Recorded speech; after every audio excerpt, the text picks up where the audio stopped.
আগামী বাংলাদেশ কেমন হিসেবে গড়বে? বাংলাদেশ একটি ছোট রাষ্ট্র, কিন্তু অপার সম্ভাবনা। আমরা অনেক সময় নষ্ট করেছি। আমি শহীদ প্রেসিডেন্ট জিয়াউর রহমান পার্সোনালি এখন পর্যন্ত বাংলাদেশের দূরদর্শিতার দিক থেকে, আধিপত্যবাদের বিরুদ্ধে অবস্থানের দিক থেকে এবং ইনক্লুসিভ বাংলাদেশ, যেটা এখন আমরা অনেক বেশি বলছি, সেই ইনক্লুসিভ বাংলাদেশ গঠনের দিক থেকে এবং পার্বত্য চট্টগ্রাম ৭১ পরে আপনারা জানেন অনেক সমস্যা ছিল, কিন্তু জিয়াউর রহমানের দূরদর্শিতার কারণে এখন পর্যন্ত আলহামদুলিল্লাহ পার্বত্য চট্টগ্রাম বাংলাদেশ তার অবস্থান শক্তভাবে রাখতে সক্ষম হয়েছে।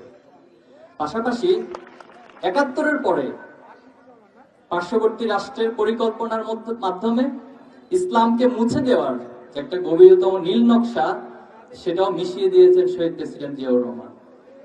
আর বেগম খালেদা জিয়াকে আমরা এভাবে দেখি, ওনার যে আপসহীন চরিত্র, আপসহীন বডি ল্যাঙ্গুয়েজ, আপসহীন কথাবার্তা, নিঃসন্দেহে সেটি এখন পর্যন্ত ওনাকে বাংলাদেশের মানুষের ভালোবাসার মধ্যে সিক্ত রেখেছে।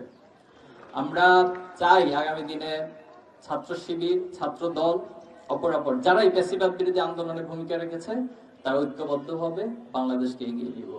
রাজনৈতিক মাঠে এক একজন আদর্শ, এক একজন চিন্তা, বক্তব্য আলাদা থাকবে, এটাই রাজনৈতিক সৌন্দর্য, এটাই বৈচিত্র্য।